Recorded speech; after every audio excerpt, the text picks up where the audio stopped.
Close your eyes for a second. Think about the first time you saw Cristiano Ronaldo play. That young boy from Madeira, skinny, fast, fearless. Now open your eyes. Because that boy is 41 years old. And this is his last World Cup. Born on February 5, 1985, on a small island called Madeira, off the coast of Portugal. A place so remote, so forgotten by the world that nobody expected greatness to come from it. His father was a kitman for a local football club. His mother cleaned houses to keep food on the table. They were poor. They were struggling. But Cristiano had something burning inside him that poverty could never touch. At 12 years old, he left home, left his mother, left his siblings, left everything he knew and traveled to Lisbon alone to chase a dream that nobody around him fully believed in. He cried himself to sleep in that academy. He was mocked for his accent, laughed at for where he came from. But every single morning he was the first on the training pitch, and the last to leave. Then came the World Cups. And this is where the story gets painful. 2006 Germany. Portugal reached the semifinals. A young Ronaldo, 21 years old, full of fire and promise. They were eliminated by France. He walked off the pitch in tears, but he told himself next time. 2010 South Africa. Portugal knocked out in the quarterfinals by Spain. He told himself next time. 2014 Brazil. Portugal crashed out in the group stage. Ronaldo carried the team almost alone, exhausted, desperate, heartbroken. He told himself next time. 2018 Russia. He scored a hat-trick against Spain in the opening game, one of the greatest individual World Cup performances ever. But Portugal fell in the round of 16. He sat in the tunnel after the final whistle and wept like a child. 2022 Qatar. What was supposed to be his crowning moment became his most painful chapter. He was dropped to the bench. He argued with his coach. Portugal were eliminated in the quarterfinals by Morocco, an African nation. He walked off that pitch alone, head bowed.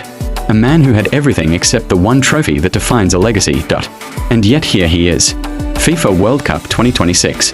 Cristiano Ronaldo. 41 years old. Still running. Still scoring. Still refusing to accept that his time is over. Most men his age have retired.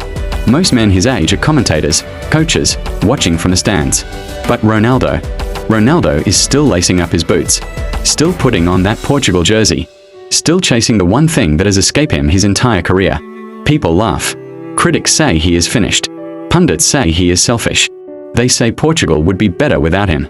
But ask yourself, would you have the courage to keep going after everything he has been through? After every heartbreak? After every elimination? After being dropped, criticized, and written off again and again and again?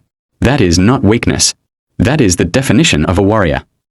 This World Cup in 2026 spread across the United States, Canada, and Mexico may be the last time we ever see Cristiano Ronaldo on this stage.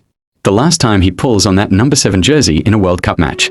The last time 80,000 fans inside a stadium hold their breath as he steps up to take a free kick. Think about that. Really think about it. No more Ronaldo at the World Cup.